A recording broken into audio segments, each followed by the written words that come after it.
No início da saga Fire and Stone, fomos apresentados a um novo cenário em LV-223. Agora tomada pelo patógeno, a Lua tinha se tornado o lar de mutações bizarras, criaturas tão perigosas quanto os próprios xenomorfos. E com a chegada dos humanos, logo os segredos dos engenheiros começam a ser revelados. Enquanto na primeira parte dessa história vimos a busca de Angela Foster pelo paradeiro da Prometheus e os estudos do engenheiro Derek Russell, que se tornou obcecado pelo acelerante, hoje vamos acompanhar uma grande caçada espacial que conta com a ilustre presença dos predadores. Roda a vinheta porque agora vamos conhecer o desfecho de Fire and Stone.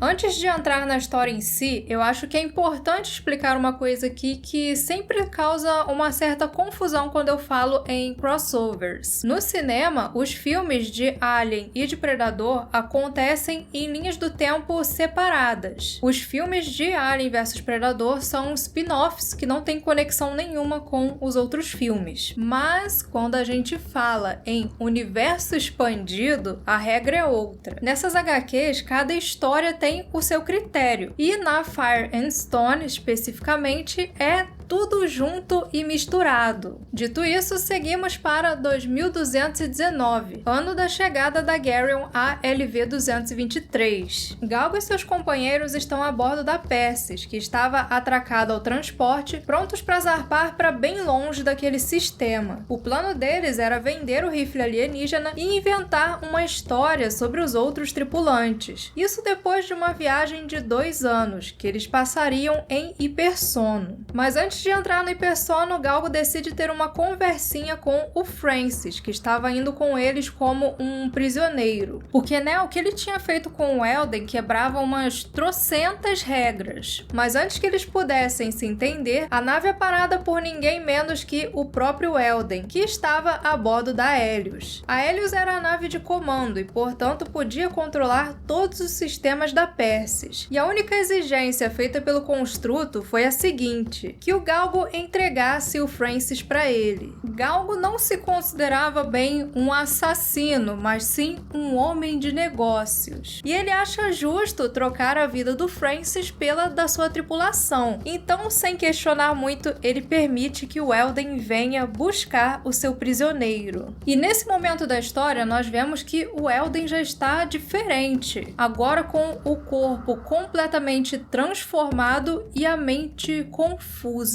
Para ele, a sensação de estar vivo era dolorosa, e a sua busca por aceitação tinha se tornado uma sede de vingança. Mudanças que foram resultado não só da traição de Francis, mas também do patógeno, que causava suas mutações de forma completamente caótica e agressiva. E como se as coisas já não estivessem ruins o suficiente para todo mundo, aparece ainda um terceiro elemento em toda essa história. Um grupo de predadores que retornava de uma caçada detecta no seu caminho uma nave onde estava rolando um conflito. Um lugar perfeito para mais uma sessão de caça. E essa nave era justamente o Geryon, que tem seus alarmes disparados assim que detecta a entrada dos invasores. Quando isso acontece, Elden se aproveita para também invadir o Geryon e aí o caos se instaura por completo. Uma coisa interessante sobre essa série Fire and Stone é que em cada edição ela traz algum elemento que é associado com a marca de cada quadrinho. Na Prometheus Fire and Stone, por exemplo, eles começaram com um terror que beira ali o cosmicismo. Já na Aliens veio aquele terror que inclui um pouco de body horror. E nessa, que é uma história de Alien versus Predador, o roteirista Paul Tobin abraçou completamente o lado caótico desse crossover. Quando invadiu a nave, um dos predadores tinha um alvo bem específico. O cara que estava com o rifle alienígena super bacanudo. E assim os Yautja seguem na sua caçada, que começa com uma luta contra os construtos da Geryon e depois escala para o modo hard, quando eles encontram Elden e os xenomorfos. humanos. No lado humano da história, os sobreviventes do Geryon acabam mortos pelos aliens e Francis e Galgo se separam no meio da bagunça. Mesmo perdendo seu prisioneiro, Galgo corre para Persis e escapa do transporte. O que ele não imaginava é que levava consigo um passageiro bem inesperado. Já dentro do Geryon, os predadores confrontam a Coisa Elden, que descobre nesse combate algumas habilidades bem interessantes. Quando um predador atira em Elden com seu Plasma Caster, ele descobre que seu corpo se regenerava, e para piorar, as suas partes regeneradas retornavam com novas mutações. Ao confrontar o mutante, um dos predadores segura ele pela barriga e é surpreendido pelo surgimento de uma boca que morde o caçador. Ao ter contato com o patógeno, Elden passou por um processo que ia muito além de uma evolução, tanto no quesito físico quanto intelectual. O construto se tornou algo completamente diferente de tudo que a humanidade conhecia, conectado ao passado e ao futuro da história do universo. Graças ao acelerante, ele passa a compreender completamente os engenheiros, alienígenas que criavam e destruíam vidas, moldando o universo de acordo com os seus caprichos. Agora ele sabia que seus criadores, os seres humanos, eram nada mais do que um experimento falho dos engenheiros, e que ao ser transformado, ele havia se tornado superior, como um deus. Por fim, o construto não só tinha se transformado, como tinha se tornado um agente transmissor do patógeno, o que Francis define como uma gênese ambulante. Nós vemos isso primeiro nos ambientes das naves, que ficam sempre cheias de uma vegetação estranha por onde ele passa, e depois na luta contra os predadores, quando o predador mordido também se torna um mutante. E encontrar essa criatura diferente de tudo que eles já tinham visto é algo que surpreende os predadores. Ao perceber que ali eles estavam na desvantagem, um dos últimos predadores usa o sangue de um alien para marcar o Elden com o símbolo do seu clã, aparentemente o honrando como um grande caçador entre os predadores. O Yautja até mesmo lhe oferece um presente, mas Elden não tinha interesse naquele reconhecimento. Tudo o que ele desejava era alcançar a sua presa. Com o corpo ficando cada vez mais fraco, Francis se move furtivamente pela nave evitando Elden, que caçava o xenobiólogo por cada canto. Ele segue até a enfermaria enquanto uma outra coisa muito intrigante acontece. Os aliens simplesmente começam a atacar o Elden.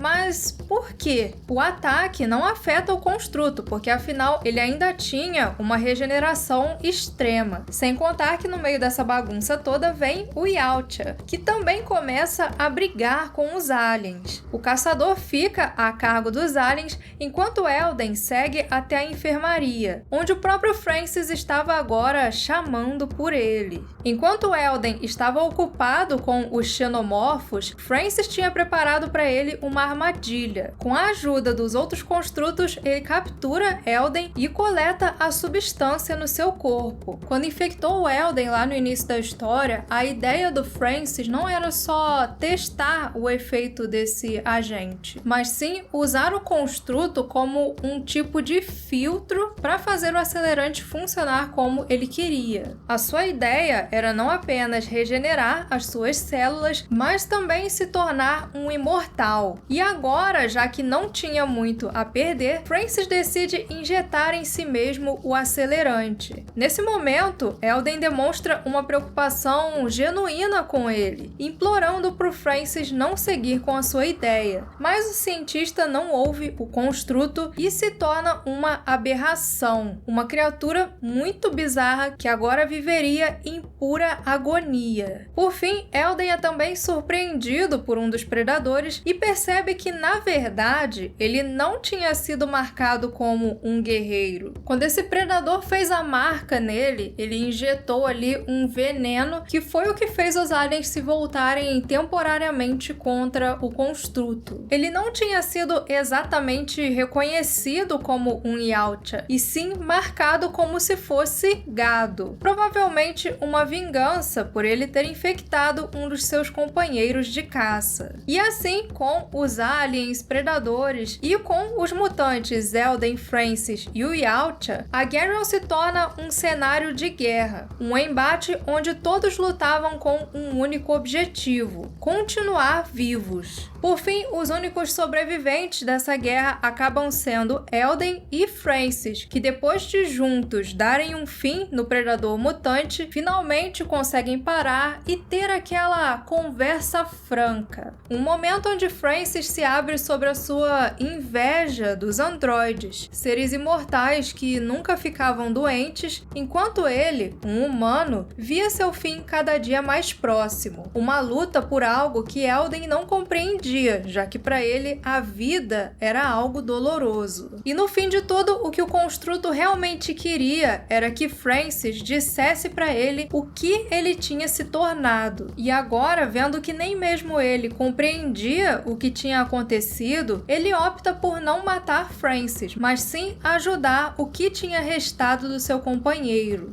Depois de tudo, Francis não via Elden como um amigo, mas como o seu legado. Antes de se desfazer completamente em um desejo final, ele pede ao construto para ir embora e viver a sua imortalidade. Mas agora, acompanhado apenas dos aliens novamente, Elden não tinha mais um destino. E sinceramente, ele não precisava mais de um, já que agora ele e Francis tinham uma eternidade pela frente.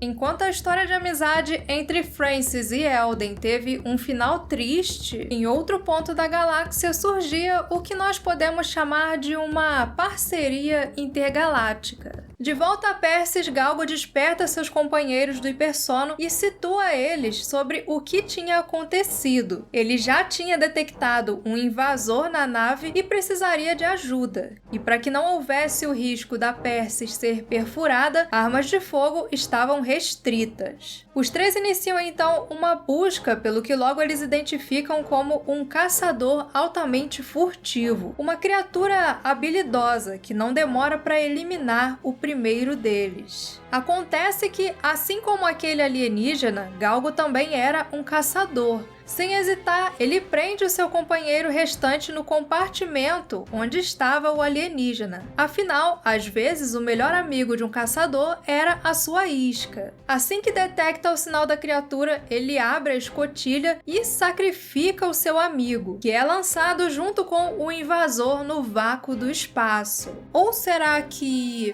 o caçador era mais esperto do que o Galgo imaginava? Galgo e o predador começam a brigar no interior da Persis, até que o alienígena o prende usando a sua rede. Seria o fim da linha para o nosso amigo Galgo?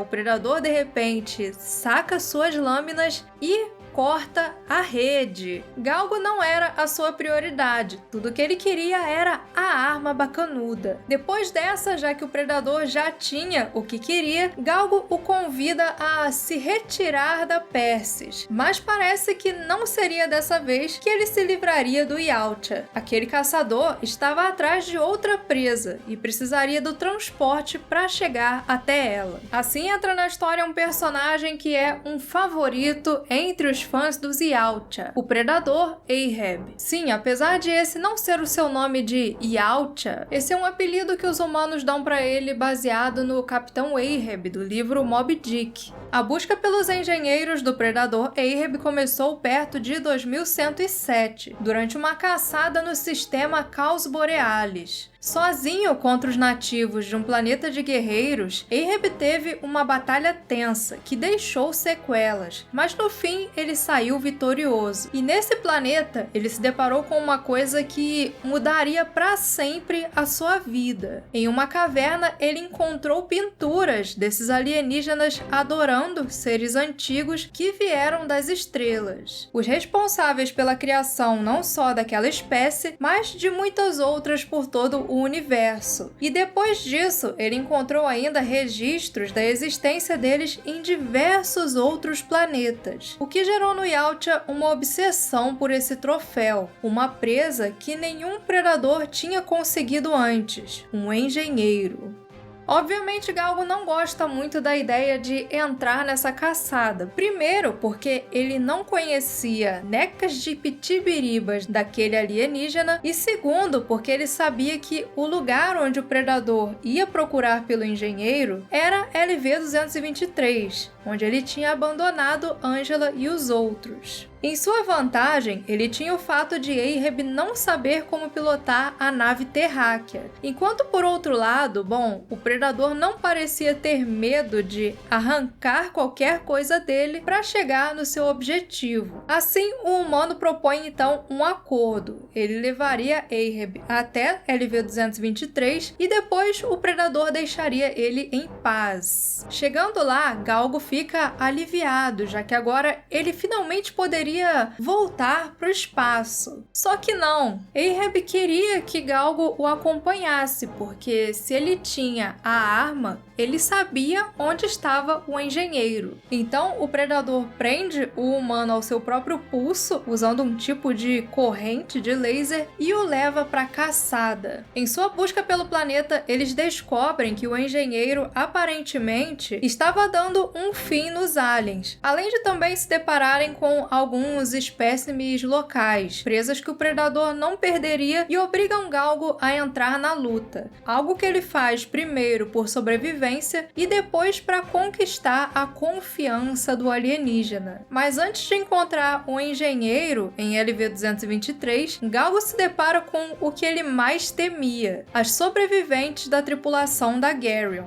Quando vê as humanas, a primeira reação de Ahab é de agressividade, mas Galgo impede o seu ataque e assim o predador entende que aquele humano tinha encontrado a sua tribo. Não que Angela tenha perdoado Galgo só por ele ter voltado, mas ela também não tinha as mãos completamente limpas. E no fim, todo mundo ali precisava da mesma coisa: voltar para casa. Ou melhor, nem todos. Ahab ainda não tinha encontrado sua presa, e Galgo estava literalmente acorrentado a esse novo compromisso. Assim, depois de uma noite fria, onde Galgo e o predador se abrigam ao redor de uma fogueira e compartilham histórias sobre as suas cicatrizes, mesmo sem um compreender o outro de fato, eles seguem na sua busca pelo engenheiro. Em determinado momento dessa caçada, Galgo ajuda Ahab, que se enrola com uma criatura que serviria de isca. E dessa forma, ele conquista a confiança do Yautja, que sinaliza isso devolvendo para ele o rifle alienígena. Por fim, não demora para Galgo perceber que o predador estava, na verdade, usando eles mesmos como iscas para atrair o engenheiro. Um plano que logo os dois percebem que tinha dado muito certo, porque afinal, ali estava a sua presa.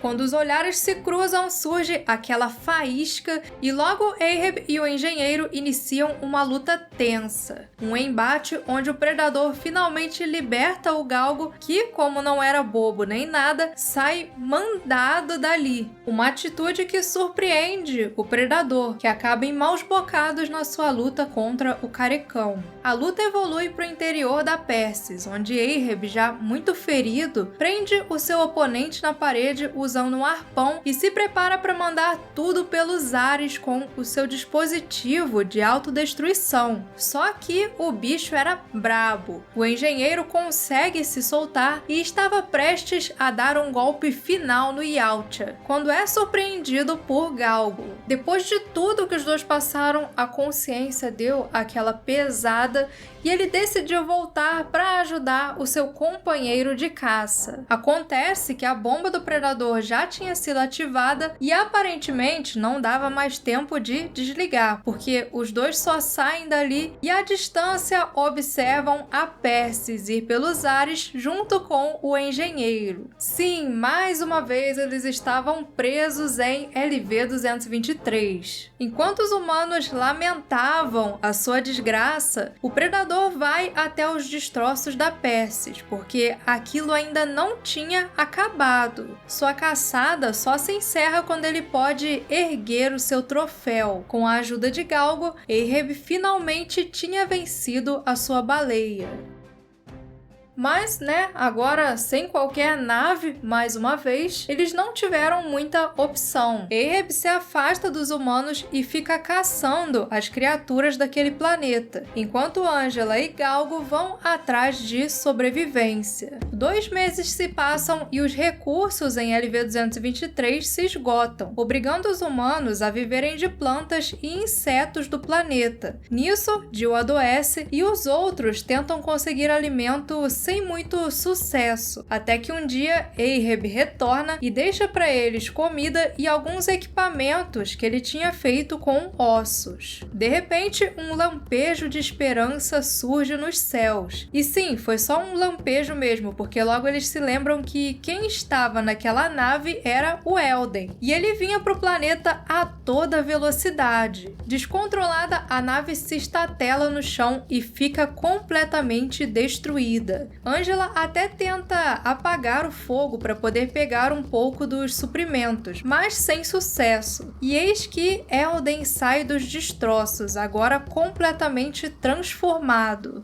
Acreditando que ele estava morrendo por causa do acelerante, Angela decide ficar junto com o construto nos seus últimos momentos, afinal, até mesmo ele estava ali por causa dela. Mas na manhã seguinte, quando abre os olhos, ela é surpreendida por Elden, que estava pleníssimo segurando um xenomorfo. Agora tocado pela fagulha da vida, o construto se questionava até mesmo se tinha uma alma. Mas mesmo tendo despertado o seu lado filósofo, Elden estava dedicado também a encontrar ajuda. Ele pega equipamentos na nave com a intenção de mandar para o espaço alguma mensagem. Porém, eles precisavam de algo para emitir um sinal com mais força. E lembra que o Russell tinha detectado uma coisa emitindo um sinal de dentro da montanha? Quando lê sobre esse sinal nas anotações do Russell, a Angela logo imagina que a sua provável origem era a nave Prometheus, que tinha ido para lá com Peter Weyland anos antes e de algum jeito foi parar debaixo da montanha. E como eles não tinham muito a perder, porque se alguma ajuda fosse enviada só chegaria ali em 2 anos, eles decidem